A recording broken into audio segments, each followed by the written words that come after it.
sei se o imóvel que eu estou comprando está livre de pendências? Antes de comprar um imóvel, é importante fazer uma pesquisa sobre o imóvel e o vendedor, para evitar que lá na frente surjam problemas e prejuízos que podem te levar até a perda do imóvel em algumas situações. Comprar um imóvel é coisa muito séria e você não pode deixar esse sonho virar um pesadelo. Meu nome é Suzane, eu sou advogada e atuo na área de direito imobiliário há mais de 15 anos. E ao longo dessa minha experiência eu já vi muita coisa acontecer, muito problema, prejuízo, que poderiam ter sido evitados se o comprador interessado em comprar o imóvel fizesse algumas pesquisas antes de realizar a compra.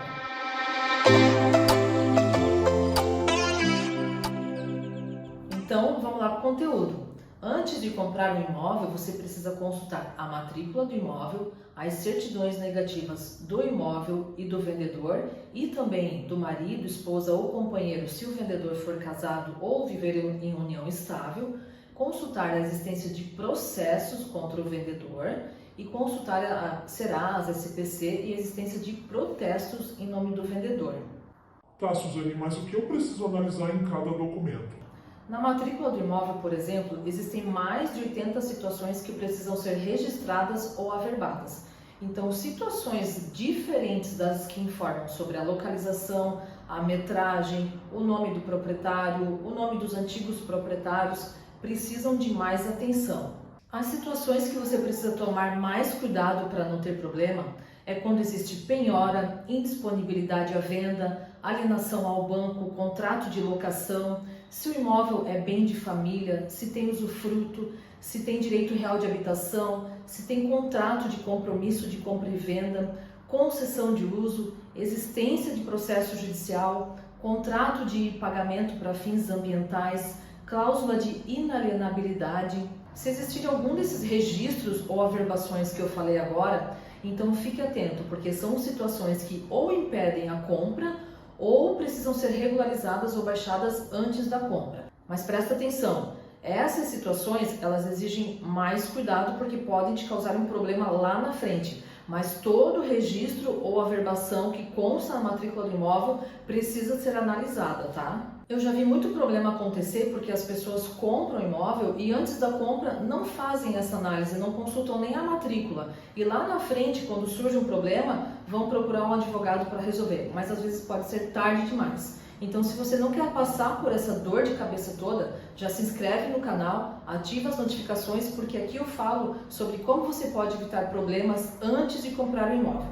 Então, vamos voltar lá para o conteúdo. E depois de verificada a matrícula, você precisa tirar as certidões do imóvel e do vendedor. A certidão federal, estadual e municipal. Se for um imóvel em condomínio, é importante tirar uma certidão do condomínio também, tá? Essas certidões elas precisam ser do local onde o imóvel está, da residência do vendedor, se o vendedor for casado, do marido ou da esposa, e se viver em união estável, também do companheiro ou da companheira. É importante consultar essas certidões porque elas informam se existe alguma dívida com a União, o Estado ou o município.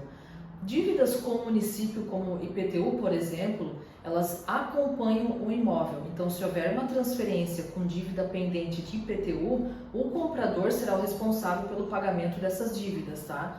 E dívidas com a União não permitem a venda do imóvel. O imóvel não pode ser transferido com dívidas da União.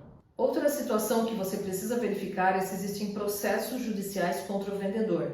Se o vendedor for casado, também verifique a existência de processos contra o marido, esposa ou companheiro.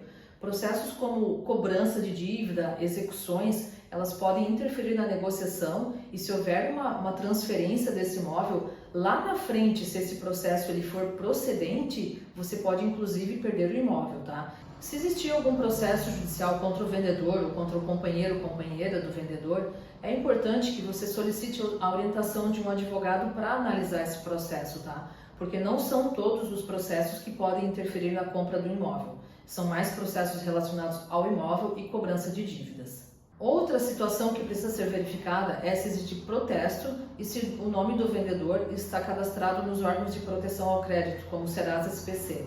A existência de protesto, de cadastro no SPC, pode sim interferir na venda porque são dívidas existentes antes da compra do imóvel. e que lá na frente pode gerar um processo judicial e atrapalhar toda a sua compra, toda a aquisição que você fez. Essas situações que eu falei nesse vídeo são algumas das situações que precisam ser verificadas, tá? Elas não se esgotam por aqui. Lembrando também que não são só pendências financeiras que podem interferir na compra de um imóvel, tá? Existem outras situações que podem interferir, que podem te causar um problema lá na frente.